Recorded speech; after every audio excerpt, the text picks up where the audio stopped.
Mumia Abu-Jamal, who for almost 45 years has been languishing in American prisons. He's certainly not the only one and will no longer be the only one. The oldest indigenous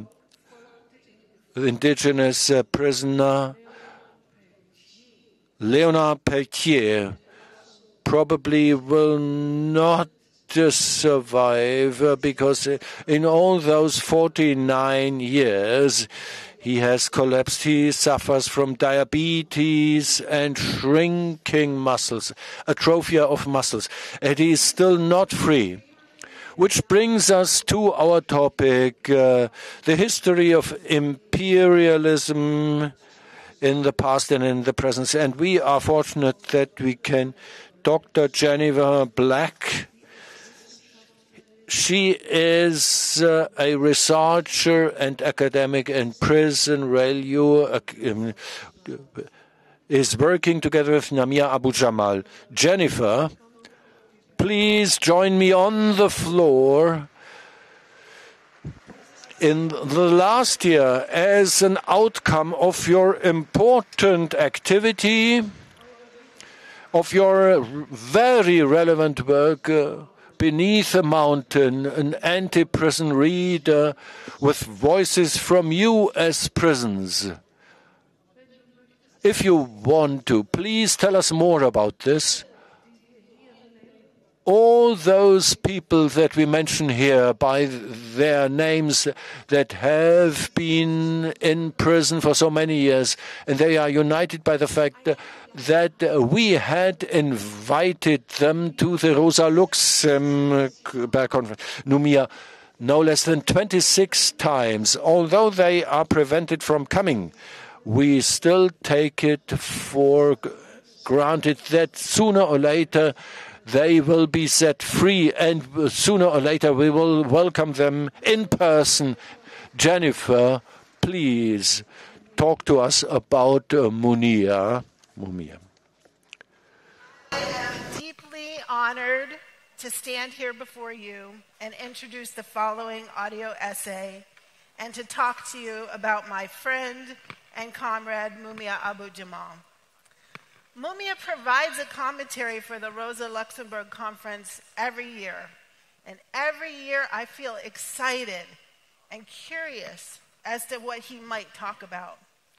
He is one who serves as an international symbol representing the way that empires terrorize individuals, populations, and communities to keep them silenced and hidden.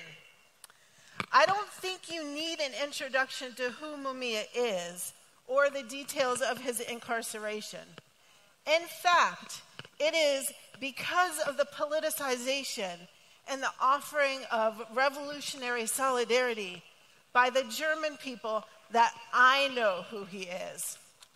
I have a story to tell you, and it's a story that illustrates the connection between Rosa Luxemburg, Mumia Abu-Jamal, the role of international solidarity through the ages and intergenerationally, the impact of state terror, and the triumph of solidarity over fear and tyranny. Please let me explain. In 1991, a family member of mine visited Berlin. My father, who was born in Berlin, year 1921, and was a member of the resistance movement against fascism. He left Germany at age 18. But when he visited in 1991, something important happened. Everywhere he went, German comrades asked him, "You're from Pennsylvania? What are you doing to free Mumia Abu-Jamal?" And he said, "Who's Mumia Abu-Jamal?" Upon returning to the States, he made a point to learn who Mumia was and was shocked and surprised to learn the circumstances of his incarceration and to learn that Mumia, who was in Huntington prison, lived just 33 miles away from us in central Pennsylvania. My father, who himself was kicked out of his own home at age 16, where he lived with his family in an apartment on Unter den Linden, and kicked out of school because he was found to have in his possession the illegal literature of who? Of Rosa Luxemburg. Letters she had written from prison. But isn't it incredible that it took a trip to Berlin for some of us in Pennsylvania, in the middle of the state, to learn who Mumia was? Since that time, because of the incredible commitment and solidarity of German people to the cause of a political prisoner in the United States, that in my Pennsylvania town, we began our campaign for Mumia's freedom.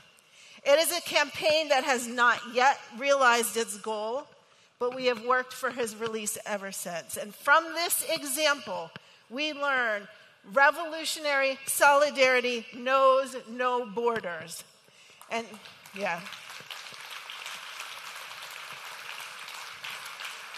And this too is a message Mumia brings to us, not just with his words, but by the example of his experience. Our influences over generations, through time and history, are more varied, deeper, and more intertwined than we can possibly predict, and that we can possibly imagine and possibly know. And right now, in this historical moment, with the rise of right-wing forces around the world, it's more important than ever that we realize this. Mumia comes from Pennsylvania, which is a state that incarcerates 96,000 people. In the past 44 years of his unjust incarceration, we have witnessed exploding prison populations in our country. And while the circumstances of carceral control in the U.S. might differ from circumstances elsewhere, one commonality we all share is the role state terror plays in controlling our movements and destroying them. And this is as true for rebellious Berlin youth in 1938 as it was for Mumia's generation of Black Panthers, and for those who fight against anti-immigration violence, and for those who oppose the genocide happening today in Palestine. Tactics of terror are shared and fine-tuned by empires throughout ages, and it is the prison system that is the connecting cord that enforces their power and crushes our movements. Empires share and fine-tune tactics of terror, but Mumia reminds us that anti-fascists share tactics of liberation and strategies of liberation.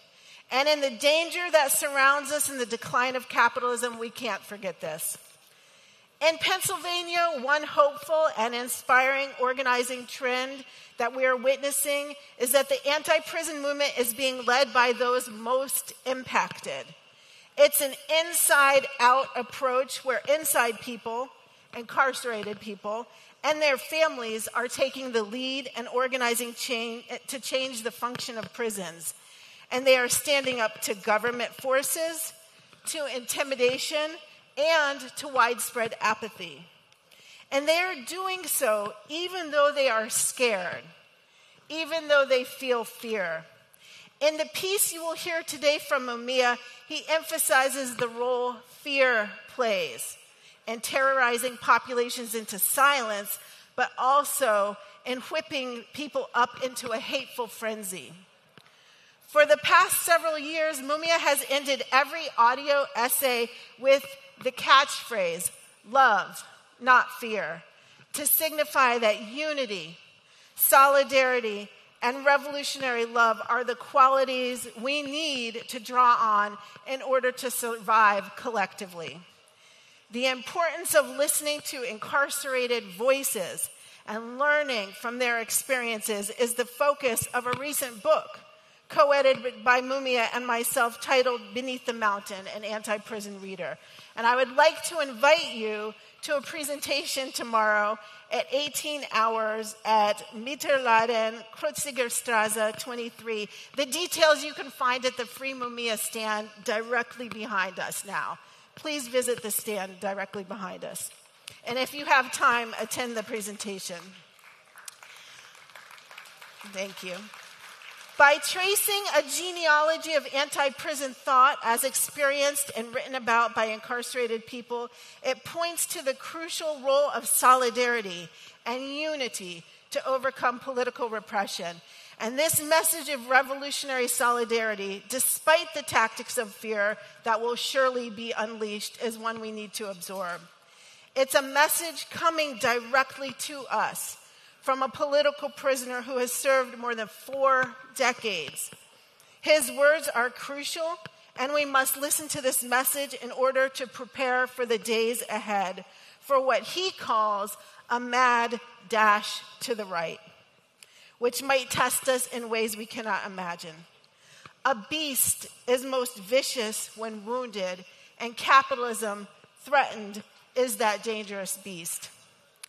More than ever, we must transcend the fear and instead draw on the strongest force in the world, a force stronger than police batons, which draw blood in torture chambers around the world, a force stronger than the prison bars, which hold men and women captive. The force we must draw on is the only thing we have to protect ourselves and to survive capitalism, and it is the internationalization of human solidarity. A solidarity which unites us through time and history, thank you, and connects us across borders. A solidarity that can free the Mumia Abu-Jamals of the world and the Leonard Peltiers and all the rest of us. For what they do to them, they will do to us.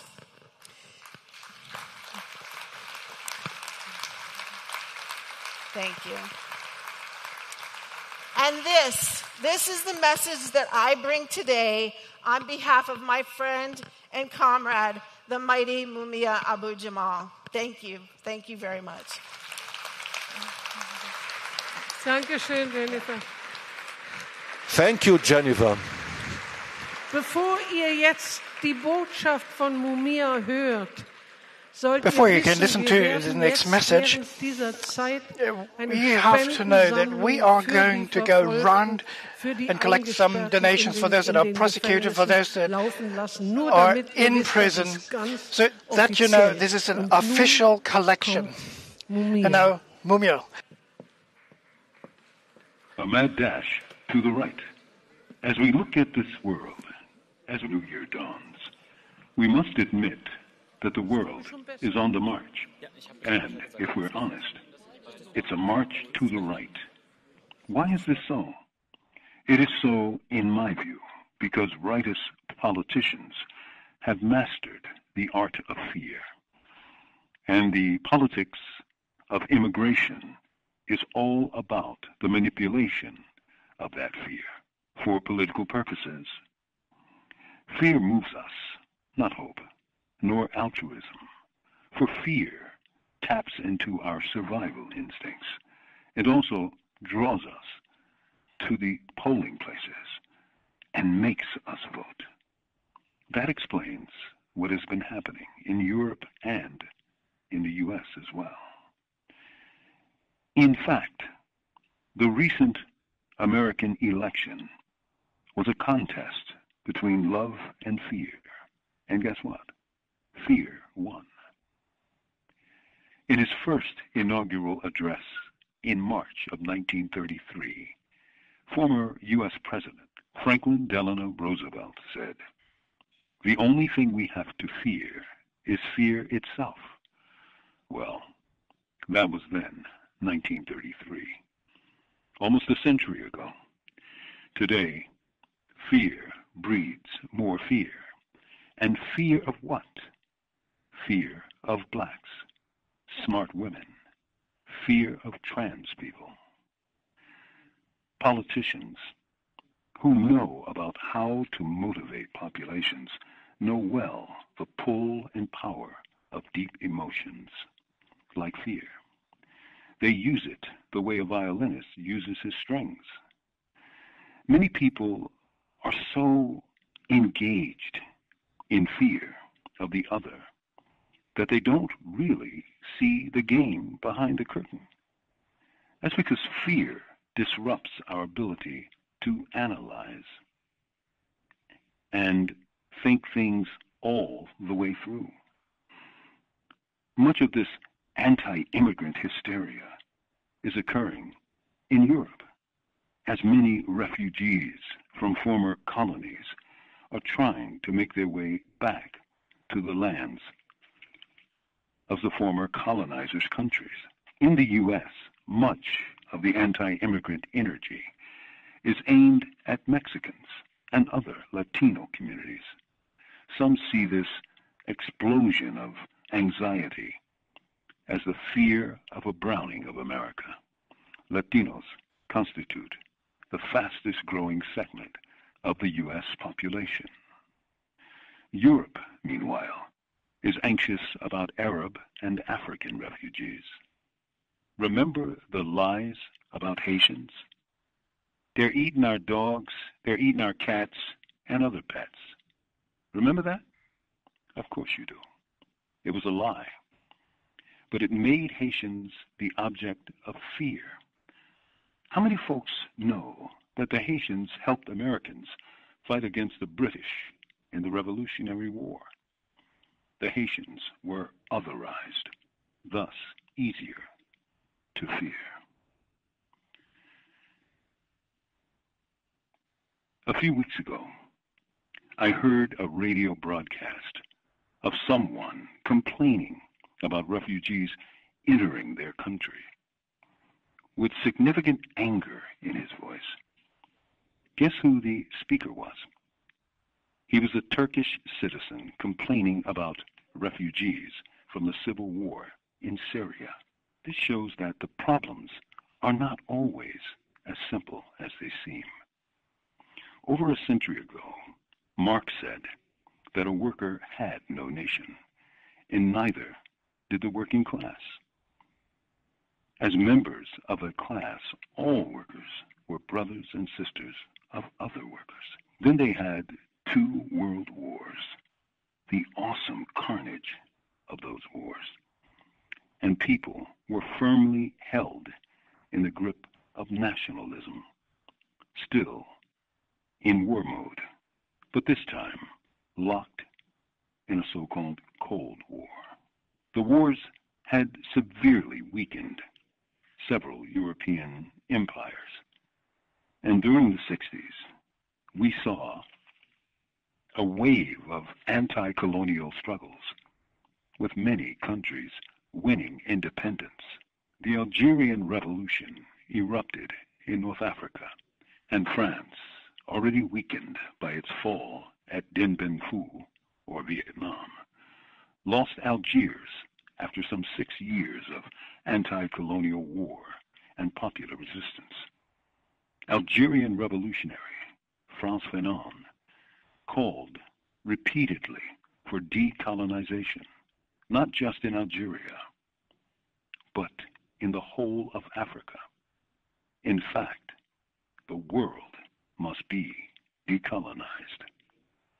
Now, as many of those Arab and African states experiencing flag independence, a term that really means false independence, and those countries being in the grips of neocolonialism, their populations were uncared for and had to flee to find new places to live.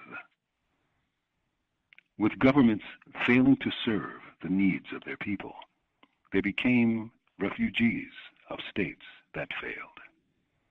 The capital accumulation that Europe has experienced looked pretty damn attractive to millions of people in the former colonies. This present era is not just one of rightist drift. It's also a time of neoliberalism and the domination of the market. It's not a coincidence that these 3 features are merging together. For rightist drift, also known as neoliberalism, and anti-immigrationist anxieties go hand in hand. we are not surprised. Markets don't work to make communities better. They work for profit, period. They work to exploit, not to serve. We need to know that so we can organize together against it. Refugees aren't our enemies. Only our fears are. And fear ain't nothing but an emotion. Danke, danke sehr. With love, not fear. This is Mumia Abu-Jamal. These commentaries are recorded by Prison Radio.